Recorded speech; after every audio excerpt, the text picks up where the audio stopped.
That can't be right, Professor Kaler-Vesh said, his voice barely above a whisper. Run it again. Nobody moved. Nobody even breathed.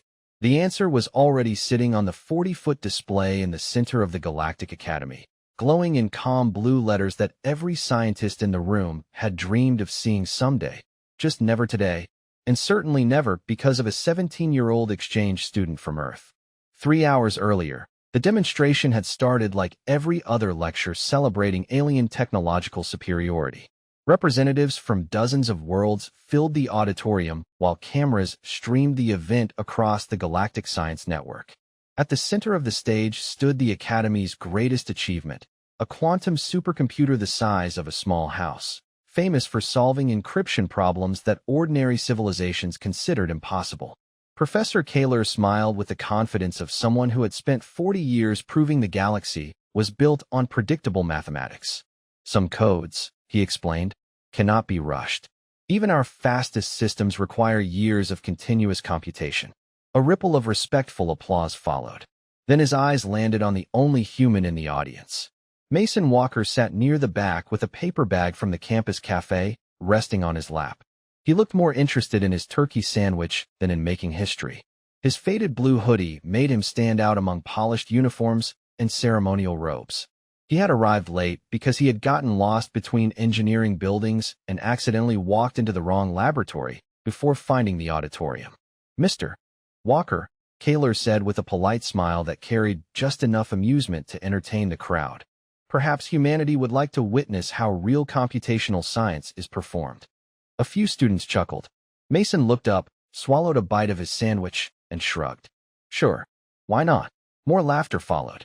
It was harmless, the kind exchanged during friendly academic competitions. Even Mason smiled as he walked toward the stage with a soda still in one hand. The encryption challenge appeared across the massive screen, a military-grade mathematical construct considered one of the most secure systems ever designed. Entire research departments had dedicated careers to finding a shortcut that did not exist. Kaler folded his hands behind his back. Take your time, he said kindly. Most visitors give up after reading the first page. Mason stared at the symbols for less than a minute.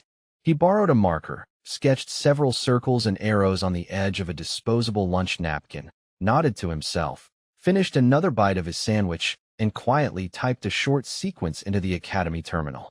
He did not look excited. He looked like someone checking the answer to homework. The room waited for the rejection message everyone expected. Instead, the giant screen flashed green. Access model verified. Complete decryption successful. Every clock in the auditorium suddenly seemed louder than the audience. Someone laughed nervously. Another scientist reached for a control panel, convinced the demonstration software had malfunctioned. Kaler blinked twice before speaking. That's impossible. Mason glanced at the screen, then back at the professor. Did I misunderstand the assignment? Nobody answered him. The applause never came. Across the front row, government observers slowly stood from their seats without saying a word. A security officer quietly touched the earpiece hidden beneath his collar.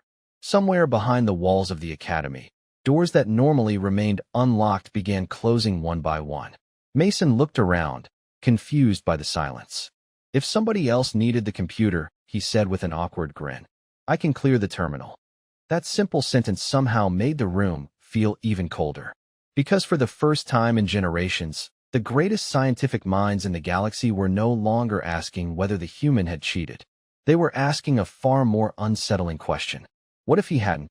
3 days earlier, Mason Walker almost missed the shuttle to the Galactic Academy because he had overslept after staying awake too late trying to fix an old game emulator on his laptop. His mother called just as he was stuffing a notebook into his backpack. Did you remember to eat breakfast? She asked. Mason smiled because she always asked the same question. I grabbed something. A real breakfast? Close enough. She laughed. That means no. Promise me you will eat something besides chips today. I promise. That was the last conversation he expected to think about while standing inside the most prestigious scientific institution in the galaxy. To Mason, the exchange program had never been about proving humanity was smarter than anyone else. It was supposed to look good on college applications. His physics teacher back in Colorado had encouraged him to apply after he won a regional mathematics competition But Mason never thought of himself as extraordinary. He liked solving puzzles because they were relaxing. He liked writing little software projects because it helped him organize his thoughts. Most weekends he played basketball with friends, argued about movies, and forgot to answer text messages until the next day. The Academy, however, had a very different opinion of humans. Earth had joined the Interstellar Education Initiative only 8 years earlier, making human students something between a curiosity and a social experiment. Many professors considered them creative but technically immature compared to civilizations that had spent thousands of years mastering quantum engineering. During orientation, Mason overheard 2 alien students whispering while looking at his name tag. "Is he really from Earth?" one asked. "I heard they still teach binary programming." The other quietly replied, "That cannot be true. Nobody still uses binary unless they are studying history." Mason almost laughed out loud. Instead, he simply introduced himself. "Actually, I like binary. It keeps people honest." The 2 students stared at him for several seconds before awkwardly introducing themselves as Lyris and Nako. By the end of lunch, they were discussing old computer games and complaining about cafeteria food. That was usually how Mason handled awkward moments. He never argued. He just talked to people until they stopped treating him like an outsider. Professor Kaler first noticed him during an introductory systems theory class. While everyone else relied on advanced predictive software during an assignment, Mason solved the problem using a pencil and notebook because he had forgotten to charge his tablet. Kaler glanced at the handwritten calculations and assumed the student had simply copied the answer beforehand. "Mr. Walker," he asked, "where is your computational assistant?" Mason held up the dead tablet with an embarrassed grin. "Battery died." "Then how did you complete the exercise?" Mason shrugged. "I worked backward. It seemed faster." Kaler nodded politely but remained unconvinced. In his experience, confidence without sophisticated tools usually ended with embarrassing mistakes. Still, he quietly added Mason's name to a list of students worth observing. Over the next several days, little moments kept challenging that assumption. Mason noticed patterns inside navigation simulations before predictive software highlighted them. He fixed a laboratory scheduling error that had frustrated faculty for months by pointing out 2 duplicated database entries.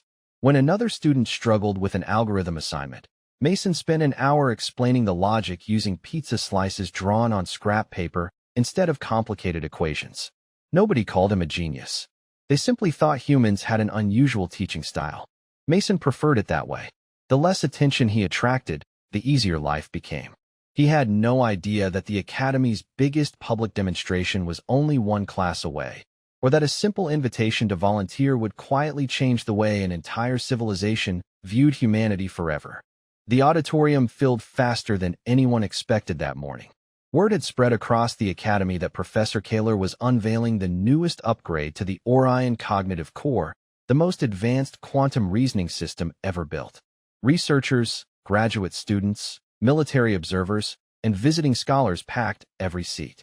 Some had traveled hundreds of light years just to watch a machine solve a problem that no living mind could solve alone.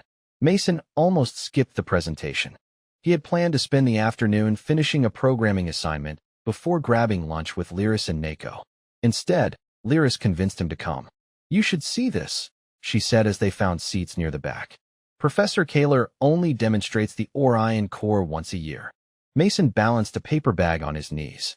"As long as this does not run through lunch." Nako laughed. "You humans really organize your entire day around food." "Not the entire day," Mason replied with a grin. "Just the important parts." The lights dimmed as Professor Kaler stepped onto the stage. Behind him, the massive transparent housing surrounding the supercomputer slowly illuminated, revealing countless streams of light flowing through layers of quantum processors. The audience applauded before he even spoke. "Today," Kaler began, "you will witness the difference between intelligence and computational civilization." His voice carried the confidence of someone who had repeated that sentence for years. Across this galaxy, encryption protects everything from financial systems to scientific archives. Many believe intelligence alone can overcome any obstacle. It cannot. Modern encryption is a contest of patience, processing power, and time. He raised one hand toward the glowing machine. The Orion core can evaluate more mathematical pathways in 1 second than an entire planetary research network could process in several years. Another wave of applause echoed across the room. Mason quietly unwrapped his sandwich. Kaler continued. To demonstrate this, we have generated a fresh encryption construct this morning. No researcher has seen it. No simulation has analyzed it. There are no stored solutions. The Orion core will now begin processing. Thousands of symbols appeared across the enormous display as the computer came alive. Every few seconds, another progress indicator updated. The estimated completion time appeared beneath it. For years, 7 months, and 11 days. The room responded with respectful amazement. Even Mason leaned forward. That is, actually pretty impressive, he admitted. Lyris smiled proudly. I told you. Kaler waited for the audience to absorb the scale of the calculation before speaking again. Now let me answer the question many younger students ask. Could an individual solve this without a planetary supercomputer? He smiled politely. The answer is no. Several students nodded. Others quietly recorded the lecture. Kaler glanced toward the visitors section. Although, he added with a friendly expression, academic curiosity should always be encouraged. His eyes settled on Mason. Mr. Walker, would you care to examine the challenge yourself? The audience turned almost in unison. Mason looked around, certain the invitation was meant for someone else. He pointed to himself. Me? Yes, Kaler replied. There is educational value in discovering why certain problems cannot be solved through intuition alone. There was no hostility in his voice, only quiet confidence. A few students exchanged amused smiles, expecting an entertaining demonstration of human optimism meeting mathematical reality. Mason hesitated for a moment before standing. Well, he said, folding the top of his lunch bag, I guess there is no harm in looking. As he walked toward the stage, nobody believed they were watching the beginning of a scientific breakthrough. They thought they were about to watch a polite lesson in humility. Even Professor Kaler believed he was about to reinforce everything the galaxy thought it already knew about humanity. Mason stepped onto the stage carrying nothing except his paper lunch bag and a half-finished soda. The contrast was almost funny. Behind him stood the Orion Cognitive Core, a machine worth more than the annual budget of several planetary governments. In front of him stood Professor Kaler, surrounded by experts who had spent entire careers studying encryption theory. Mason looked at the enormous display covered with mathematical symbols and quietly asked, Can I zoom in? Kaler nodded toward the control console. Of course. The interface will respond to your voice. Mason tapped the screen a few times, enlarged one section, then another. He frowned slightly, not because the equations were difficult, but because he was trying to understand why they had been arranged that way. He reached into the lunch bag, pulled out another bite of his sandwich, and continued studying the display while chewing. A few students laughed under their breath. One whispered, He has not even started. Another replied, He is probably trying to understand the notation. Professor Kaler folded his arms, remaining perfectly patient. He had invited Mason onto the stage to encourage curiosity, not because he expected results. To him, this was simply another student discovering that advanced civilization had problems beyond individual talent. Mason suddenly looked toward the professor. Can I have something to write on? A teaching assistant quickly handed him a marker and a stack of digital note sheets. Mason smiled politely. Actually, regular paper would be better if you have it. The assistant looked confused before producing an old paper notebook from a desk drawer.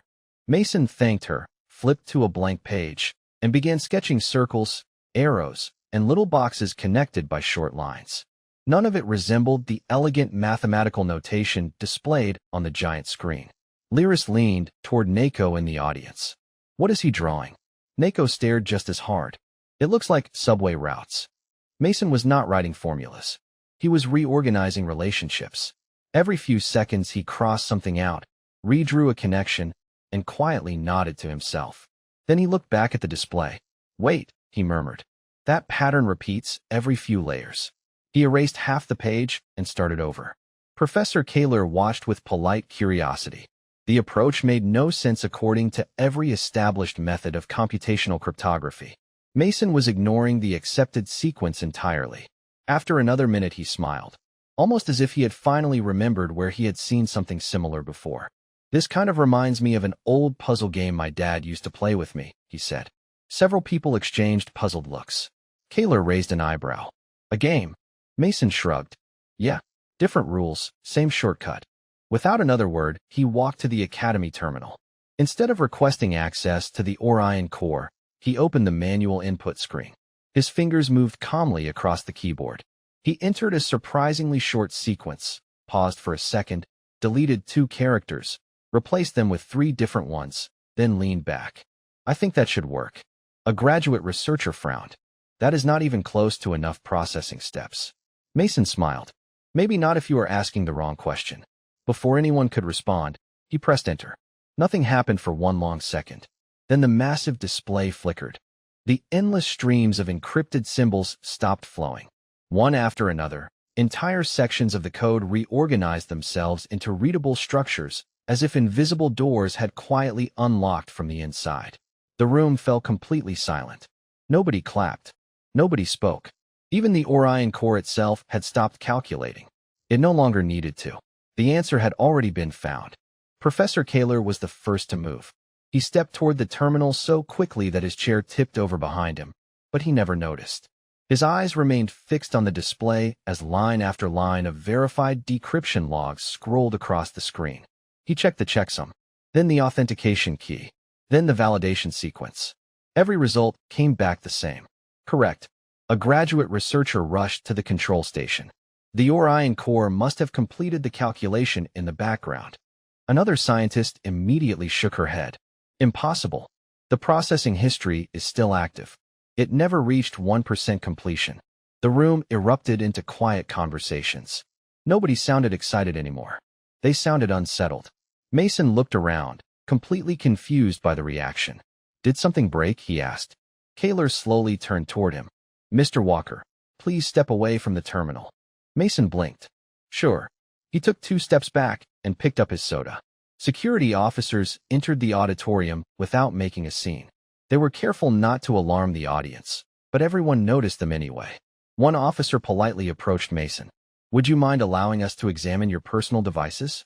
Mason shrugged. Go ahead. He handed over his phone, his old laptop, and a small flash drive attached to his keychain. The inspection began immediately. Every wireless connection was reviewed. Every storage device was scanned. Every communication log was checked. Nothing unusual appeared. His laptop contained homework assignments, family photos, a few unfinished programming projects, and far too many screenshots from video games. One investigator looked up from the screen. This cannot be right. Another replied, run a deeper scan.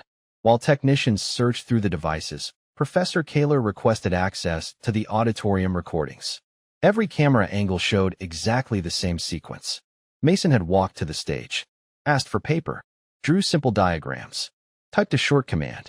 There were no hidden transmissions, no unauthorized signals, no external processing support. A military observer quietly spoke from the front row. Check him for neural augmentation. Mason looked puzzled. For what? The officer answered politely.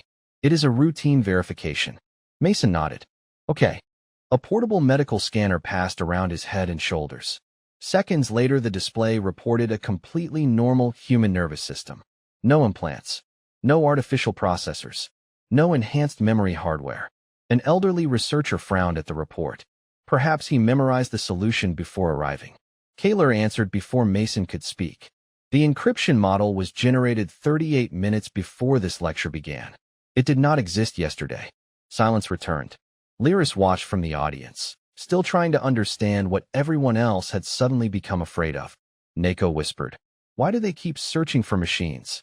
She quietly answered, "Because they cannot accept that he solved it by thinking." Kaler walked back toward Mason, this time without the confidence he had carried onto the stage. His voice became calm, almost careful. "Mr. Walker, I need you to answer one question honestly." Mason nodded. "Sure. How long did you spend studying advanced galactic encryption before today?" Mason thought about it for several seconds. "Honestly, yes. About 5 minutes. Most of that was reading the instructions on the screen." Several scientists closed their eyes in disbelief. One researcher actually laughed, not because anything was funny, but because it was the only way his mind could respond to something that refused to fit inside everything he believed about intelligence. Professor Kaler looked back at the glowing display one more time.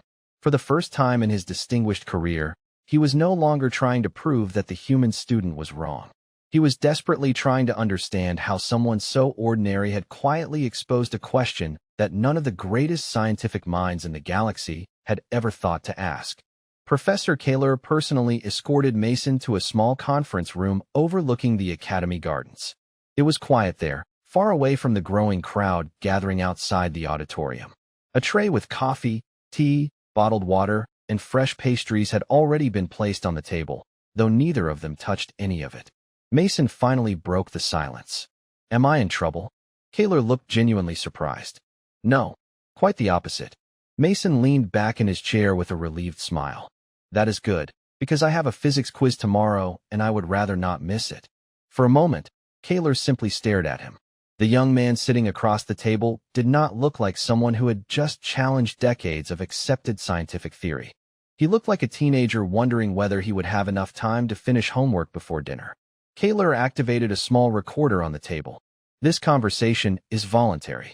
You may decline any question." Mason nodded. "That is fine." Kaler folded his hands. "Walk me through your thought process. Not the mathematics. I already understand the mathematics. Tell me how you decided where to begin." Mason frowned for a second, searching for the right words. "I guess. I was not trying to solve the code." Kaler blinked. "Explain." "Everyone kept talking about breaking the encryption. I figured the encryption was probably doing exactly what it was designed to do.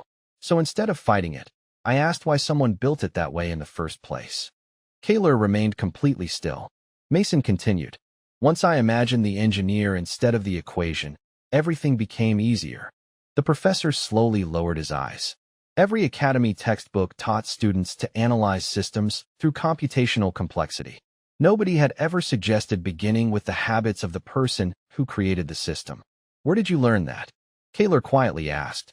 Mason smiled. "My dad." "Your father is a cryptographer?" Mason laughed. "No. He owns a small auto repair shop back home." Kaler looked confused. Mason continued. "When I was little, I always wanted to know why something broke. Dad never started with the broken part. He always asked why somebody designed it that way. He used to tell me that people leave fingerprints on everything they build, even if they never touch it again." The room fell silent again. Kaler realized that Mason had never described an algorithm. He had described human behavior. "And the diagrams?" Kaler asked. Mason pulled the folded notebook page from his pocket. "Those were not equations. I was drawing choices. Every designer has favorite shortcuts. Once I guessed those habits, the rest kind of unfolded." He shrugged awkwardly. "Maybe that sounds weird." "No," Kaler replied almost immediately. "It sounds unfamiliar." He stared at the paper covered with simple circles and arrows. There was nothing sophisticated about it. No advanced notation. No quantum operators. It looked more like the sketch of someone planning a family road trip than solving one of the greatest encryption challenges in recorded history. A notification quietly appeared on Kaler's wrist display. Requests for interviews had already reached the hundreds. Research councils from across the galaxy wanted access to the human student. Military science divisions were requesting classified consultations. The Academy Board had called an emergency session. Kaler dismissed every message without reading another word. His attention returned to the teenager sitting across from him, who had finally opened one of the pastries and asked, almost apologetically, "Do you mind if I eat?" "I skipped most of lunch." For the first time that day, Professor Kaler understood what truly unsettled him. Mason Walker was not extraordinary because he knew answers nobody else knew. He was extraordinary because he asked questions nobody else had ever considered asking. By the next morning, the story had spread far beyond the academy. Mason had not given a single interview, yet every major scientific network across the galaxy was replaying the recording from the auditorium. Researchers slowed the footage frame by frame, searching for hidden clues inside his handwritten notes. Universities published theories before breakfast, only to withdraw them by lunch. None of them could explain why such a simple approach had worked. Professor Kaler spent the entire morning rejecting sensational headlines. He refused to let anyone describe Mason as a miracle or an anomaly. "We are not investigating magic," he told the Academy Board. We are investigating a different way of thinking. That statement only fueled even more curiosity. By noon, representatives from the Galactic Science Council arrived with a proposal. They requested a controlled evaluation using 10 completely unrelated encryption systems designed by different civilizations. Every challenge would be created on the spot. Every test would be supervised by independent observers. If Mason succeeded again, there would be no reasonable explanation left except the obvious one. Mason listened to the proposal while quietly finishing a cup of hot chocolate. "Do I have to?" he asked. The room fell silent. One council member looked genuinely confused. "Young man, this is the greatest scientific opportunity of your generation." Mason rubbed the back of his neck. "I know. I just promised my mom I would call her after class today." Professor Kaler could not help smiling. "You may call your mother first." "Thank you," Mason replied with obvious relief. 30 minutes later, the testing chamber was ready. 10 independent terminals lined the room. 10 encryption specialists stood behind them. None had collaborated. None had shared data. Mason walked in carrying nothing except a notebook and 2 sharpened pencils he had borrowed from the Academy bookstore. Before anyone gave instructions, he looked around the room. "Can I ask something?" A council observer nodded. "Go ahead. Who designed these systems?" Several researchers exchanged puzzled looks. "Their identities are classified," one answered. Mason shrugged. "Okay, that makes it a little harder, but it is still fine." The first challenge took him 12 minutes. The second required 19. The third barely reached 10. By the fifth system, nobody in the observation room was speaking anymore. Scientists who had entered expecting to witness statistical luck were now watching consistent patterns emerge. Mason never rushed. He never celebrated. Every solution began the same way. He stared quietly at the structure, ignored the obvious path, filled a page with simple sketches, then typed only after he looked completely satisfied. Professor Kaler noticed something else.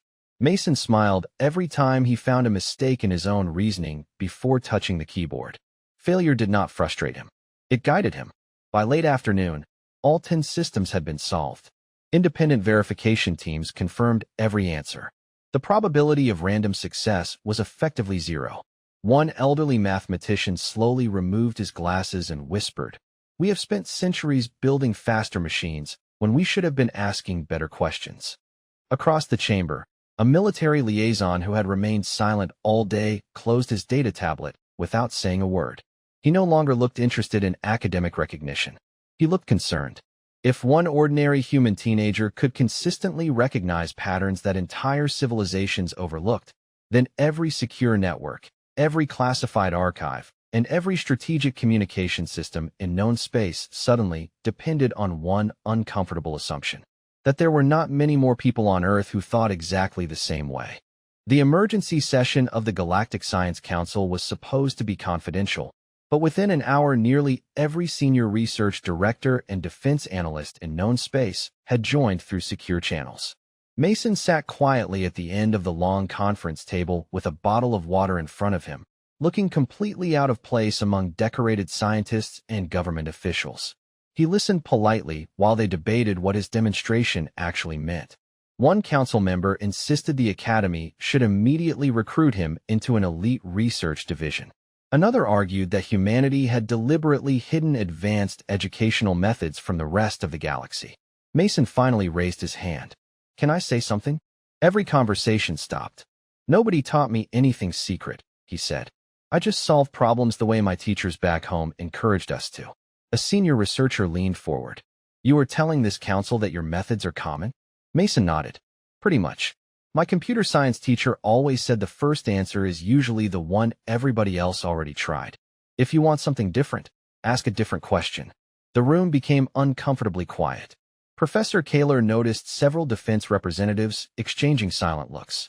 They had arrived expecting to evaluate one unusual student. They were beginning to wonder whether Earth had quietly produced an entire generation trained to think this way. One military advisor finally spoke.